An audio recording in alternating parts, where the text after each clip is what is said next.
Shabbat Shalom, on va parler de la paracha de Shmot, un nouveau Sefer.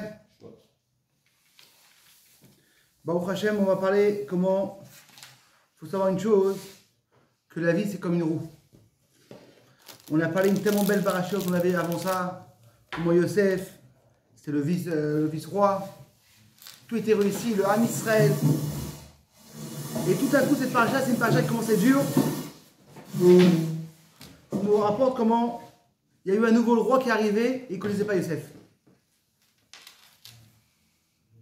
Et là, dans le paracha, on va nous parler du mariage des parents de Moshe Rabbeinu. Et quand on va voir un petit peu l'histoire des parents de Moshe Rabbeinu, il y aurait une chose qui ne va pas être très compréhensible. La Torah dit comme ça. Vayeler ish mi bet Lévi, vaikar et bat Lévi. Une personne qui est partie de la famille de Lévi, il est parti prendre une fille de Lévi. Et comment il s'appelle? Moshe. Une chose qu'on va voir ici dans notre paracha, c'est qu'il faut savoir que Moshe, comme Rachid nous dit, il a plusieurs noms à la base.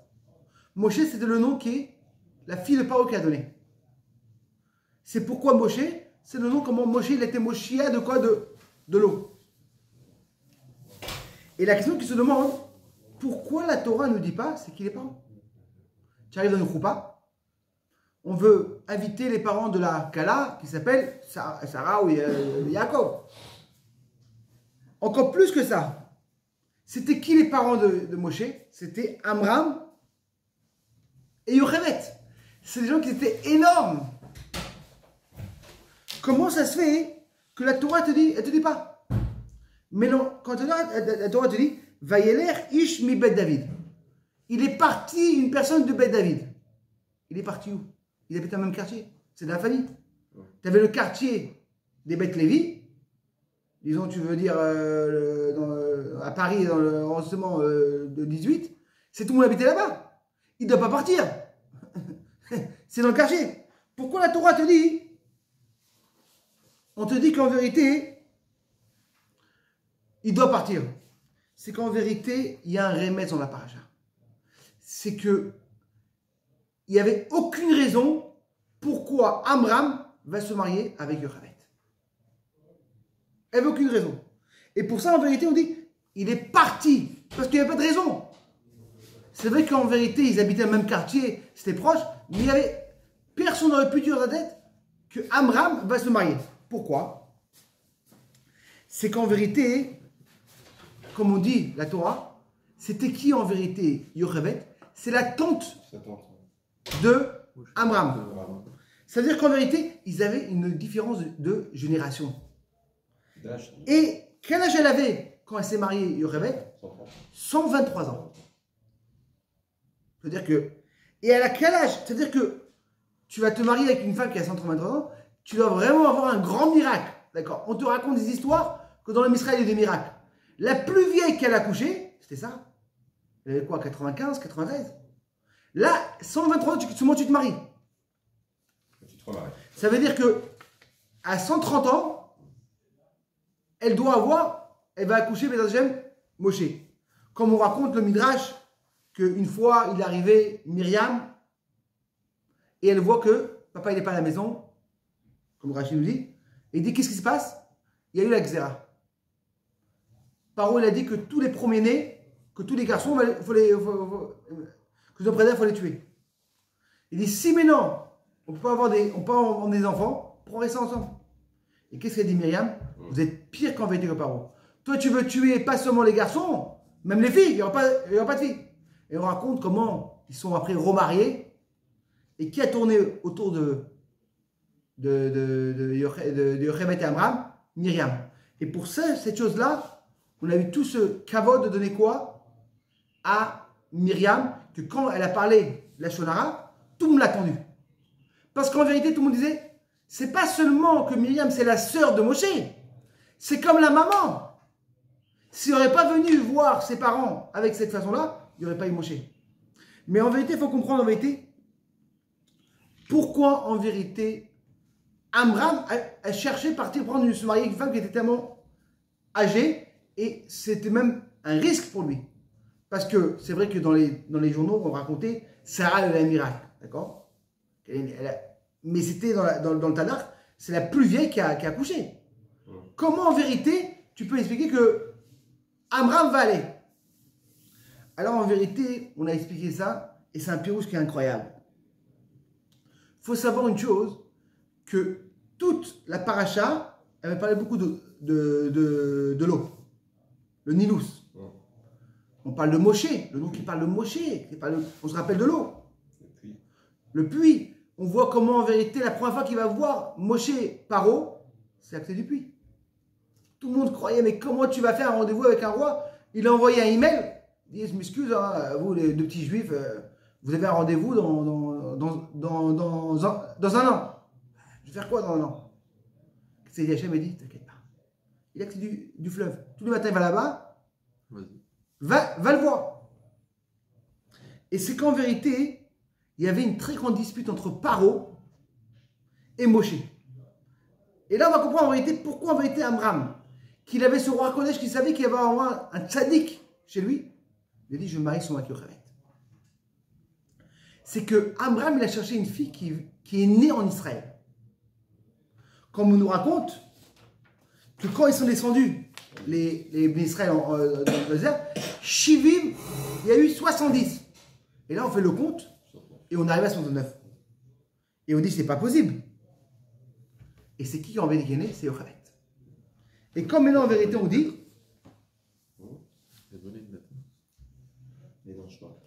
elle est dans le chemin, et c'est qu'en vérité, qu'est-ce qui se passe, Amram? Il dit, moi, pour faire le Ham Israël, je veux daf comme me marier avec qui?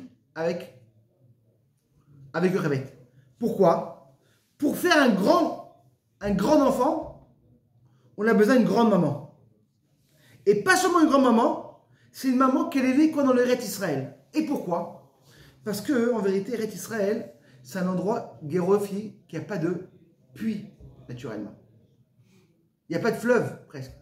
Et tout comment on vit, c'est que des miracles. Comme on voit... Mais pourquoi question de savoir, quel âge il avait Amram? Il était plus jeune, une autre génération. Une génération, donc qu'est-ce qu'il était l'espoir d'une femme plus vieille? Sa tante. Enfin, chelou. Pourquoi? Et l'autre chose, c'est Abraham, lui, c'était le... C'était le plus grand de la génération. C'était le Moshe Rabbeinu de l'époque.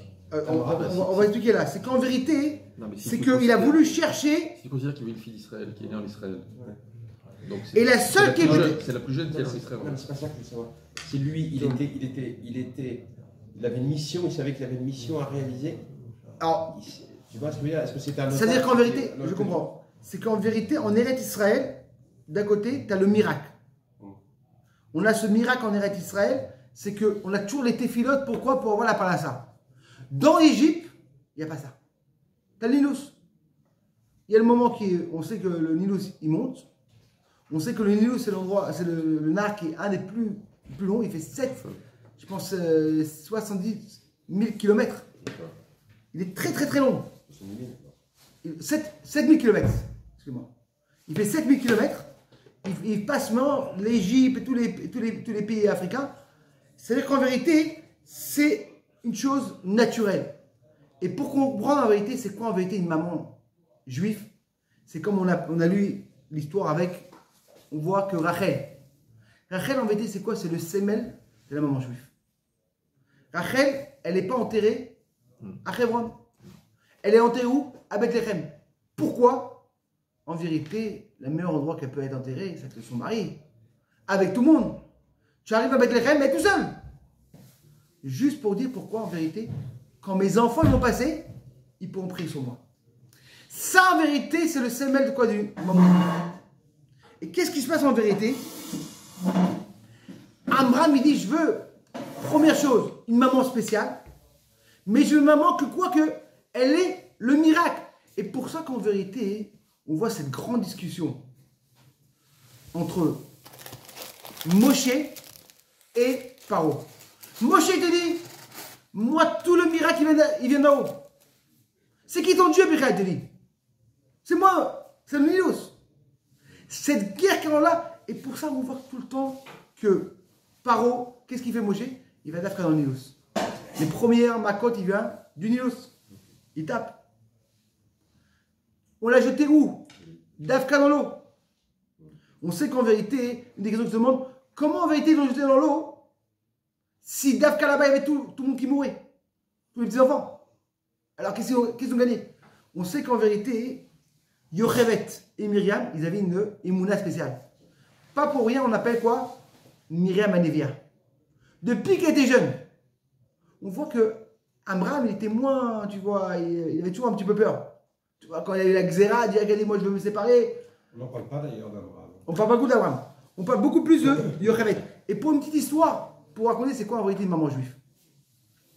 Il y avait en 1944, à Bergen-Blasen, c'était un camp, il y avait le Admour Bolozov, Rabbi Israël Shapira. Il est arrivé sur le mefaké du camp, et il dit, écoute-moi, on est un groupe de juifs, on est prêt pendant 8 jours de ne pas recevoir le pain, mais donne-nous à préparer, faire les matzot. Ah, il a fait le compte, il a dit, mais c'est une grande... Pour nous, c'est beaucoup mieux. Il a donné un petit peu de farine, et il a préparé ses matzot, c'était 3 semaines avant la fête, avant Pessah, et tout d'un coup, ce mefaké là, il arrive énervé. Je t'ai pas dit la permission, je t'ai pas truc. Il est venu, il a commencé à donner les coups. Qui a fait ça? Il a vu le rat, il a commencé à le frapper, presque il l'a tué. Et tout d'un coup, le Rav, il a réussi à prendre une petite matzah, il met dans la poche. Ils arrivent, Pessah, le premier soir, ils étaient une cinquantaine dans la chambre, et on va essayer de faire notre LSLR. Du raisin, il n'y a pas, ils prennent de l'eau, un verre d'eau. Ils commencent à faire le kidouche, et là, ils se discutent, qui va manger ce kazaïd de matzah? Et là, tout le monde dit, Kvod Harav, t'as reçu les coups, t'as fait une mission de Nefesh, c'est toi que tu vas recevoir. Et tout d'un coup, il y a une femme qui s'appelle la Kocheski, c'est une madame qui dit, non, je pense que c'est mon fils qui va recevoir. Tout le monde dit, pourquoi? Parce qu'en vérité, on est tous plus âgés, je veux que mon fils il mange les matzot, et dans 50 ans, il va raconter l'histoire que même dans le camp, il a mangé les matzot. Tout le monde dit, si c'est vrai, une maman qui parle comme ça, Kol hakavod. Ils lui ont donné la matzah à l'enfant, et lui il fait sa bracha, et tout le monde, Baruch Hashem. Après la guerre, Baruch Hashem, le pauvre, il appelle toute sa famille, il vient en Israël, et ils l'ont fait à Shiloh. Et le Proboski, cette femme Kochevski. Oh là. Il lui dit, écoute-moi, j'ai pas besoin de discuter. Je me rappelle tes mots, comment tu étais dans le camp, l'endroit qui est le plus dangereux. Tu te penses à ton fils, qu'est-ce qu'il y avait dans 50 ans? Ils se sont mariés. Et là, en vérité, on voit c'est quoi une maman juive. Même dans le camp, dans le plus grave, elle se rappelle c'est quoi? Qu'est-ce qu'on va raconter? Le futur? C'est qu'en vérité, c'est quoi qui se passe en vérité ici? On explique en vérité, Shevet Lévi, il a pris une Bat Lévi. C'est que on sait que les Bat Lévi, ils avaient le territoire tout seuls. Ils étaient, en vérité, ils étaient, et ça vous aide. Mais il y a un truc qui m'échappe, moi, justement. Alors, une seconde, je vais tout le monde finir. Alors, il explique en vérité, ils étaient tout seuls. Et c'est quoi la force en vérité qui leur a donné le récit de Moshe Rabbeinu? C'est d'Afka, ce union de sa maman, de prendre cette façon-là de dire, le union de quoi?